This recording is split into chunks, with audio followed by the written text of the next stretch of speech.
Welcome back to ವೈವಿಲೋ page. ಎಷ್ಟೊಂದು ಜನ ಸ್ಟೂಡೆಂಟ್ಸ್ ಕೇಳ್ತಾನೆ ಇದ್ರಿ ಎಲ್ ಎಲ್ ಬಿ ಕೋರ್ಸ್ ಬಗ್ಗೆ ಎಕ್ಸ್ಪ್ಲೈನ್ ಮಾಡಿ, ನಾವು ಎಲ್ ಎಲ್ ಬಿ ಮಾಡಬೇಕು ಅಂತ. So let's start the video. Firstly law ಅನ್ನೋದು ಎಲ್ಲರೂ ಕಲಿಬೇಕಾಗಿರುವಂತಹ ವಿಷಯ. Because it's not only restricted for law student, lawyers or an advocate.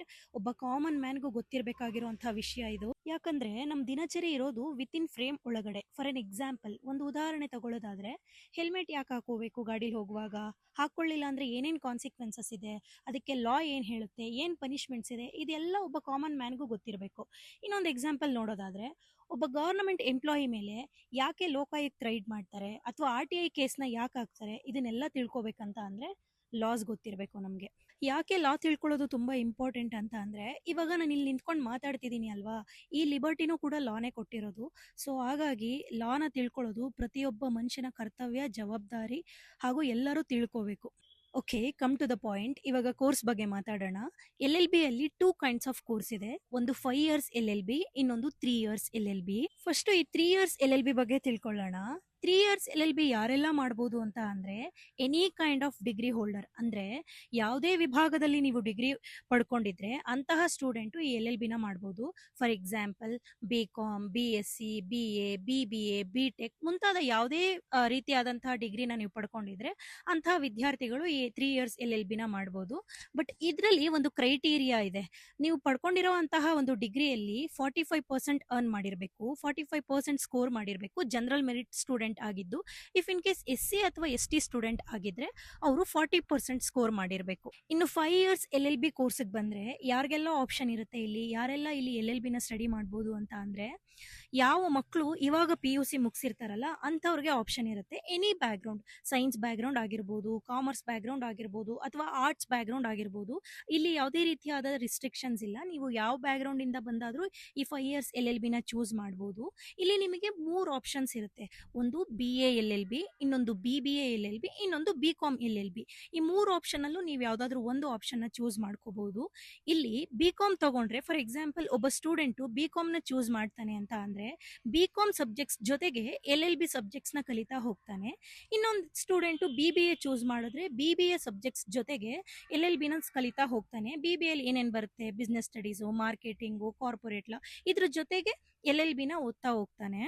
ಇದೆಲ್ಲ ನಿಮ್ಮ ಇಂಟ್ರೆಸ್ಟ್ಗೆ, ನೀವು ಕರಿಯರ್ ಚೂಸ್ ಮಾಡೋದಕ್ಕೆ ಬಿಟ್ಟಿದ್ದು. ಫಾರ್ ಎಕ್ಸಾಂಪಲ್, ಇವಾಗ ಯಾರೋ ಒಬ್ಬ ನಾನು ಟ್ಯಾಕ್ಸ್ ಕನ್ಸಲ್ಟ್ ಆಗಬೇಕು ಅಂತ ಅನ್ಕೊಂಡಿರ್ತಾನೆ, ಅವನು ಬಿ ಕಾಮ್ ಎಲ್ ಎಲ್ ಬಿನ ಚೂಸ್ ಮಾಡ್ತಾನೆ. ಇನ್ನೊಬ್ಬ ನಾನು ಕಾರ್ಪೊರೇಟ್ ಸೈಡ್ಗೆ ಹೋಗ್ಬೇಕು ಅಂತ ಅನ್ಕೊಂಡಿರ್ತಾನೆ, ಅವನು ಬಿ ಬಿ ಎಲ್ ಎಲ್ ಬಿನ ಚೂಸ್ ಮಾಡ್ತಾನೆ. ಇನ್ನೊಬ್ಬರಿಗೆ ಯಾರಿಗೋ ನನಗೆ ಜುಡಿಷಿಯರಿ ಎಕ್ಸಾಮ್ಗೆ ಪ್ರಿಪೇರ್ ಆಗಬೇಕು, ನಾನು ಸಿವಿಲ್ ಸರ್ವೆಂಟ್ ಆಗಬೇಕು ಅಂತ ಅನ್ಕೊಂಡವರು almost B A L L ಬಿನೇ ಚೂಸ್ ಮಾಡ್ತಾರೆ. ಇಷ್ಟು ಎಲ್ ಎಲ್ ಬಿ ಕೋರ್ಸ್ ಮಾಹಿತಿ.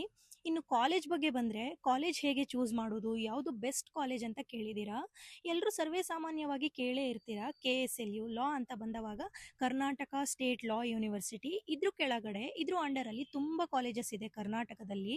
ಅದನ್ನ ಬಿಟ್ಟು ಅಟಾನಮಸ್ ಕಾಲೇಜ್ಗಳಿದೆ, ಡೀಮ್ಡ್ ಯೂನಿವರ್ಸಿಟಿಗಳಿದೆ, N S L U national school of law university ಇದೆ. ಬಟ್ ನೀವೇನಾದ್ರೂ N S L U national school of law ಯೂನಿವರ್ಸಿಟಿಯಲ್ಲಿ ಸೀಟ್ ತಗೋಬೇಕು ಅಂತ ಅಂದ್ರೆ ಒಂದು ಎಂಟ್ರೆನ್ಸ್ ಎಕ್ಸಾಮ್, ಕ್ಲಾಟ್ ಅನ್ನೋ ಒಂದು ಎಂಟ್ರೆನ್ಸ್ ಎಕ್ಸಾಮ್ ನ ಬರೀಬೇಕಾಗುತ್ತೆ. ಇದು ಡಿಫ್ರೆಂಟ್ ಕ್ರೈಟೀರಿಯಾ, ಇದನ್ನ ಬೇರೆ ವಿಡಿಯೋ ಮಾಡಿ ಹೇಳ್ತೀನಿ. ಸೊ ಇವಾಗ K S L U Karnataka state law university ಕೆಳಗಡೆ ಬರುವಂತಹ ಕಾಲೇಜ್ಗಳನ್ನ ಹೇಗೆ ಚೂಸ್ ಮಾಡೋದು ಅಂತ ಅಂದರೆ, ಇದು ನನ್ನ personal opinion.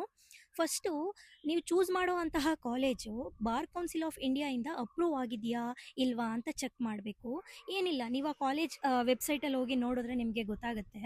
Second point, trained facilities ಇದಾರಾ ಕಾಲೇಜಲ್ಲಿ ಅಂತ, ಅಂದರೆ ಎಕ್ಸ್ಪೀರಿಯನ್ಸ್ ಇರೋಂತಹ ಟೀಚರ್ಸ್ ಇದಾರಾ ಅಂತ ಕೇಳಿ ತಿಳ್ಕೊಳ್ಳಿ, ಸೀನಿಯರ್ಸ್ನ ಕೇಳಿ ತಿಳ್ಕೊಳ್ಳಿ, ಅಥವಾ ನೀವೇ ಆ ಕಾಲೇಜ್ ಎನ್ವೈರ್ನ್ಮೆಂಟ್ನ ಅಬ್ಸರ್ವ್ ಮಾಡಿ. ಬಿಕಾಸ್ ಎಲ್ ಎಲ್ ಬಿ ಅನ್ನೋದು ಒಂದು ಪ್ರೊಫೆಷ್ನಲ್ ಕೋರ್ಸು, ವಿತೌಟ್ ಗೈಡೆನ್ಸು ಇದನ್ನು ಅಷ್ಟು ಚೆನ್ನಾಗಿ ಕಲಿಯೋಕ್ಕಾಗಲ್ಲ. ಸೊ ಆ ಕಾರಣಕ್ಕಾಗಿ ಇದನ್ನು ಒಂದನ್ನು ನಿಮ್ಮ ತಲೆಯಲ್ಲಿ ಇಟ್ಕೊಳ್ಳಿ. ಈ ನಿಟ್ಟಲ್ಲಿ ನೀವು ಕಾಲೇಜ್ನ ಚೂಸ್ ಮಾಡಬೇಕು. ಮೂರನೇ ಪಾಯಿಂಟು, ಮೂಟ್ ಕೋರ್ಟ್ ಜೊತೆಗೆ ಇಂಟರ್ನ್ಶಿಪ್ ಆಪರ್ಚುನಿಟೀಸು ಆ ಕಾಲೇಜಲ್ಲಿ ಇದೆಯಾ ಇಲ್ವಾ ಅಂತ ಚೆಕ್ ಮಾಡಬೇಕು. ಯಾಕೆ ಅಂತ ಅಂದರೆ, ಮೂಟ್ ಕೋರ್ಟ್ ಅನ್ನೋದು ತುಂಬ ಇಂಪಾರ್ಟೆಂಟ್ ಒಬ್ಬ ಲಾ ಸ್ಟೂಡೆಂಟ್ ಲೈಫಲ್ಲಿ. ಬಿಕಾಸ್ ನಮಗೆ ಅಲ್ಲೇ ಗೊತ್ತಾಗೋದು ಲೀಗಲ್ ವರ್ಡ್ಸ್ನ ಹೇಗೆ ಯೂಸ್ ಮಾಡ್ತಾರೆ, ಅದನ್ನು ಹೇಗೆ ಪ್ರೊನೌನ್ಸ್ ಮಾಡ್ತಾರೆ, ಮತ್ತು ಒಂದು ಕೋರ್ಟ್ ರೂಮ್ ಎಕ್ಸ್ಪೀರಿಯನ್ಸ್ ಹೇಗಿರುತ್ತೆ, ಇದೆಲ್ಲ ಕಾಲೇಜಲ್ಲಿ ಇದ್ದಾವಾಗಲೇ ಗೊತ್ತಾಗಬೇಕು ಅಂತ ಅಂದರೆ ಮೂಟ್ ಕೋರ್ಟ್ ಆಪರ್ಚುನಿಟಿ ಇರಬೇಕು, ಮತ್ತು ಅದಕ್ಕೆ ಪಾರ್ಟಿಸಿಪೇಟ್ ಮಾಡಬೇಕು. ಇನ್ನೊಂದು ಇಂಟರ್ನ್ಶಿಪ್ ಆಪರ್ಚುನಿಟಿ ಯಾಕೆ ಬೇಕು ಅಂತ ಅಂದರೆ, ನಾವು ನಾಳೆ ಕೋರ್ಸ್ ಮುಗಿಸಿದ ತಕ್ಷಣ ಒಬ್ಬ ಒಳ್ಳೆ ಅಡ್ವೊಕೇಟ್ ಆಗಕ್ಕೆ ಸಾಧ್ಯನೇ ಇಲ್ಲ. ಯಾಕೆ ಅಂತ ಅಂದರೆ ಅನುಭವ ಇಲ್ಲದೆ ಆಗ ತಾನೇ ಕೋರ್ಸ್ನ ಮುಗಿಸ್ಕೊಂಡು ಹೋಗಿರ್ತೀವಿ. ಬಟ್ ಅದಕ್ಕಿಂತ ಒಂದು ಒಳ್ಳೆಯ ಕ್ರೈಟೀರಿಯಾ ಏನು ಅಂತ ಅಂದರೆ ಈ ಥರ ಕಾಲೇಜಲ್ಲಿ ಇಂಟರ್ನ್‌ಶಿಪ್ ಆಪರ್ಚುನಿಟಿ ಕೊಟ್ಟಾಗ ನಮಗೆ ಅದರದ್ದು ಪ್ರೋಸ್ ಆ್ಯಂಡ್ ಕಾನ್ಸ್ ಅರ್ಥ ಆಗುತ್ತೆ.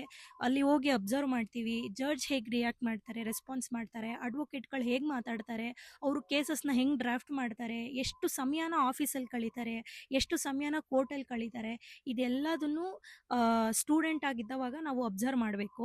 4ನೇದು ಪ್ಲೇಸ್‌ಮೆಂಟ್ಸ್. ನೀವೇನಾದರೂ ಕಾರ್ಪೊರೇಟಲ್ಲಿ ವರ್ಕ್ ಮಾಡಬೇಕು ಅನ್ನೋ ಮೋಟಿವ್ ಏನಾದರೂ ನಿಮ್ಮ ತಲೆಯಲ್ಲಿದ್ದರೆ, ದಯವಿಟ್ಟು ಆ ಕಾಲೇಜಲ್ಲಿ ಪ್ಲೇಸ್‌ಮೆಂಟ್ಸ್ ಇದೆಯಾ, ಪ್ಲೇಸ್‌ಮೆಂಟ್ಸ್ ಆಪರ್ಚುನಿಟೀಸ್ ಇದೆಯಾ ಅನ್ನೋದನ್ನ ಚೆಕ್ ಮಾಡಿ ಚೂಸ್ ಮಾಡಿ ಕಾಲೇಜ್‌ನ. ಇದೆಲ್ಲದಕ್ಕಿಂತ ತುಂಬ ಇಂಪಾರ್ಟೆಂಟ್ ಅಂತ ಅಂದರೆ ಕಾಲೇಜ್ ಎನ್ವಾಯನ್ಮೆಂಟ್ ಹೇಗಿದೆ ಅಂತ ಚೆಕ್ ಮಾಡಿ ನೀವೇ ಅಬ್ಸರ್ವ್ ಮಾಡಿ. ಯಾಕೆ ಅಂತ ಅಂದರೆ ಈ ಪ್ರೊಫೆಷನ್‌ಗೆ ನೆಟ್ವರ್ಕ್‌ನ ಬಿಲ್ಡ್ ಮಾಡೋದು ತುಂಬ ಅಂದರೆ ತುಂಬ ಇಂಪಾರ್ಟೆಂಟು. ಸೊ ಇದನ್ನೆಲ್ಲ ಅಬ್ಸರ್ವ್ ಮಾಡಿ ಕಾಲೇಜ್‌ನ ಚೂಸ್ ಮಾಡಿ. ಇದಿಷ್ಟು ಕಾಲೇಜ್‌ನ ಚೂಸ್ ಮಾಡುವಂತಹ ಪ್ರೋಸೆಸ್ಸು. ಇವಾಗ ಇನ್ನೊಂದು ಇಂಪಾರ್ಟೆಂಟ್ ಡೌಟು, ಅಕ್ಕ LLBನ ಕನ್ನಡದಲ್ಲಿ ಮಾಡ್ಬೋದಾ ಅಂತ ಹಳ್ಳಿಯಲ್ಲಿರುವಂಥ ಸುಮಾರು ಮಕ್ಕಳು ಕೇಳಿದ್ದೀರಾ. ಡೋಂಟ್ ವರಿ, ನಾನು PUನ ಕನ್ನಡದಲ್ಲೇ ಮಾಡಿರೋದು. ಇದು ಎಲ್ಲ ಮ್ಯಾನ್ ಮೇಡು. ಕಲಿಬೇಕು ಅಂತ ಇದ್ದರೆ ನಾವು ಏನು ಬೇಕಾದರೂ ಕಲಿಬೋದು. ನಾನು ಆಗಲೇ ಹೇಳ್ದಾಗೆ KSLU Karnataka state law university ಕೆಳಗಡೆ ಬರುವಂತಹ ಎಲ್ಲ ಕಾಲೇಜ್ಗಳು ನಿಮಗೆ 2 ಆಪ್ಷನ್ನ ಕೊಡುತ್ತೆ. ನೀವು ಕನ್ನಡದಲ್ಲಾದರೂ ಎಕ್ಸಾಮ್ನ ಬರಿಬೋದು, ಇಂಗ್ಲೀಷ್ನಲ್ಲಾದರೂ ಎಕ್ಸಾಮ್ನ ಬರಿಬೋದು. ಕನ್ನಡದಲ್ಲಾದರೂ LLB ಮಾಡ್ಬೋದು, ಇಂಗ್ಲೀಷ್ನಲ್ಲಾದರೂ LLB ಮಾಡ್ಬೋದು. ಬಟ್ ಕನ್ನಡನ ಚೂಸ್ ಮಾಡಿದಾಗ ಒಂದು ನೀವು ಜಾಸ್ತಿ ಎಫರ್ಟ್ಸ್ ಹಾಕಬೇಕು. ಯಾಕೆ ಅಂತ ಅಂದರೆ study material especially text books ಅಷ್ಟು ಇಂಗ್ಲೀಷಲ್ಲಿ ಸಿಕ್ಕಿದಷ್ಟು ನಿಮಗೆ ಇಲ್ಲಿ ಸಿಗಲ್ಲ. ನೀವು ಜಾಸ್ತಿ ಎಫರ್ಟ್ಸ್ನ ಹಾಕಬೇಕು. ಅದಕ್ಕೊಂದು ಸೊಲ್ಯೂಷನ್ ಏನು ಅಂತ ಅಂದರೆ ಬೇರ್ ಆ್ಯಕ್ಟ್ನ ಓದಿದ್ರೆ ಬೇರೆ ಏನೂ ಬೇಡ. ಯಾಕೆ ನಾನು ಇದನ್ನು ಹೇಳಿದೆ ಅಂತ ಅಂದರೆ ಕೋರ್ಟಲ್ಲಿ ಪಾರ್ಡನ್, ಇಂಪೌಂಡ್ ಈ ಥರ ಲೀಗಲ್ ವರ್ಡ್ಸ್ನ ಯೂಸ್ ಮಾಡ್ತಾರೆ. ಇದನ್ನು ಮೊದಲನೇ ಸಲ ಕೇಳಿಸ್ಕೊಂಡಾಗ ನಮಗೆ ಅರ್ಥ ಆಗಲ್ಲ. ಯಾಕೆ ಅಂತ ಅಂದರೆ ನಾವು ಕನ್ನಡದಲ್ಲಿ ಓದ್ಬಿಟ್ಟಿರ್ತೀವಿ ಆಲ್ರೆಡಿ. ಇಲ್ಲಿ ನಮಗೆ ಇಂಗ್ಲೀಷಲ್ಲಿ ಯೂಸ್ ಮಾಡಿದವಾಗ ನಮಗೆ ಅರ್ಥ ಆಗಲ್ಲ. ಅಲ್ಲಿ ನೀವು ಯಾವಾಗ ಬೇರ್ ಆ್ಯಕ್ಟ್ನ ಓದ್ತೀರಿ ನೋಡಿ, ಆವಾಗ ನಿಮಗೆ ಈಸಿ ಆಗುತ್ತೆ. ಬೇರ್ ಆ್ಯಕ್ಟು ಎರಡೂ ಲ್ಯಾಂಗ್ವೇಜಲ್ಲೂ ಅವೈಲೇಬಲ್ ಇದೆ, ಒಂದು ಇಂಗ್ಲೀಷು, ಇನ್ನೊಂದು ಕನ್ನಡದಲ್ಲಿ. ಬೇರ್ ಆ್ಯಕ್ಟ್ ಅಂದರೆ ಏನಿಲ್ಲ, ಶಾಸನಗಳು ಅಂತ. ಅಂದರೆ ಸ್ಪೆಸಿಫಿಕ್ ಸಬ್ಜೆಕ್ಟ್ಗೆ ಸೆಕ್ಷನ್ ವೈಸು ಒಂದು ಬುಕ್ನ ಕೊಟ್ಟಿರ್ತಾರೆ. ಅದನ್ನು ಓದಿದಾಗ ನಿಮಗೆ ತುಂಬ ಈಸಿ ಆಗುತ್ತೆ. ನೆಕ್ಸ್ಟು ಮುಂದೆ AIB ಎಕ್ಸಾಮ್ಗೆ ಹೆಲ್ಪ್ ಆಗುತ್ತೆ. ಸೊ ಆದಷ್ಟು ಬೇರ್ ಆ್ಯಕ್ಟ್ನ ಪ್ರಿಫರ್ ಮಾಡಿ ಚೆನ್ನಾಗಿ ಓದಿ. ನೀವು ಯಾವುದನ್ನಾದರೂ ಚೂಸ್ ಮಾಡಿ, ಐದರ್ ಕನ್ನಡ ಚೂಸ್ ಮಾಡಿ, ಇಂಗ್ಲೀಷ್ ಚೂಸ್ ಮಾಡಿ. It's all depend on your efforts ಅಷ್ಟೇ. ಸೊ ಇನ್ನೊಂದು, ಇದು ನನ್ನ ಪರ್ಸ್ನಲ್ ಸಜೆಷನ್ನು. ಯಾರೆಲ್ಲ ಇವಾಗ PU ಮುಗಿಸಿ ಅಥವಾ ಡಿಗ್ರಿ ಮುಗಿಸಿ LLBನ ಚೂಸ್ ಮಾಡ್ತೀರಲ್ವ ಅಂಥವ್ರಿಗೆ ಈ LLB ಕೋರ್ಸು ಒಂದು ಪ್ರೊಫೆಷ್ನಲ್ ಕೋರ್ಸು. ಇದ್ರದ್ದೇ ಆದಂಥ ಟೈಮ್ನ ಕೇಳುತ್ತೆ. ಸೊ ಇಲ್ಲಿ ನೀವು ಯಾವ ಥರ ಗ್ರೂಪಲ್ಲಿರ್ತೀರಾ ಅಥವಾ ಯಾವ ಥರ ಫ್ರೆಂಡ್ಸ್ನ ಮಾಡ್ಕೋತೀರಾ ಅನ್ನೋದು ತುಂಬ ಇಂಪಾರ್ಟೆಂಟು. ಬಿಕಾಸ್ ಮೊದಲೆಲ್ಲ ಹೇಗಿರ್ತಿತ್ತು ಅಂತ ಅಂದರೆ ಜನಕ್ಕೆ ಕ್ಲಾರಿಟಿ ಇರ್ತಿತ್ತು. ಫ್ರೆಂಡ್ಶಿಪ್ ಅಂದರೆ ಏನು, ರಿಲೇಷನ್ಶಿಪ್ ಅಂದರೆ ಏನು, ಇದರದ್ದೆಲ್ಲ ಅದರದ್ದೇ ಆದಂಥ ಒಂದು ಕ್ಲಾರಿಟಿ ಇರ್ತಿತ್ತು. ಬಟ್ ಇವಾಗ ತುಂಬ ಕಾಂಪ್ಲಿಕೇಟೆಡ್ ಮೈಂಡ್ಸೆಟ್ಟು. ಇಲ್ಲಿ ನೋಡಿ ಹುಲಿ ನೋಡಿದೆ ಅಂತ ಹೇಳ್ತಾರಲ್ವ, ಹಾಗೆ ಅಂತಹ ಕಾಂಪ್ಲಿಕೇಟೆಡ್ ಮೈಂಡ್ಸೆಟ್ಟಿಂದ ದೂರ ಇರಿ. ಓದೋದ್ರ ಕಡೆ ಫೋಕಸ್ ಮಾಡಿ. ಜೊತೆಗೆ ಸಬ್ಜೆಕ್ಟ್ನ ಕಂಪೇರ್ ಮಾಡಿ ಓದಿದ್ರೆ ತುಂಬ ಒಳ್ಳೆಯದು, ತುಂಬ ಚೆನ್ನಾಗಿ ಅರ್ಥ ಆಗುತ್ತೆ. ಇಷ್ಟು ಹೇಳ್ತಾ ಆಲ್ ದಿ ಬೆಸ್ಟ್, ಚೆನ್ನಾಗಿ ಓದಿ. ಸೊ ಇಷ್ಟೆಲ್ಲ ನೋಡಿದ್ಮೇಲೆ ನಿಮಗೆ ಒಂದು ಡೌಟ್ ಅರೈಸ್ ಆಗಿರುತ್ತೆ. LLB ಕೋರ್ಸ್ ಮುಗಿಸಿದ್ಮೇಲೆ ಒಬ್ಬರು ಲಾಯರ್ ಅಂತಾರೆ, ಒಬ್ಬರು ಅಡ್ವೊಕೇಟ್ ಅಂತಾರೆ. ಹಾಗಾದರೆ ಲಾಯರ್ ಯಾರು, ಅಡ್ವೊಕೇಟ್ ಯಾರು ಅನ್ನೋದನ್ನ ಮುಂದಿನ ವಿಡಿಯೋದಲ್ಲಿ ಕ್ಲಾರಿಫೈ ಮಾಡ್ತೀನಿ. ಇನ್ನು ಯಾರೆಲ್ಲ ನನ್ನ ಪೇಜ್ನ ಸಬ್ಸ್ಕ್ರೈಬ್ ಮಾಡ್ಕೊಂಡಿಲ್ಲ ದಯವಿಟ್ಟು ಸಬ್ಸ್ಕ್ರೈಬ್ ಮಾಡ್ಕೊಳ್ಳಿ. ಅಂಟಿಲ್ ದೆನ್ ಟೇಕ್ ಕೇರ್, ಬಾಯ್.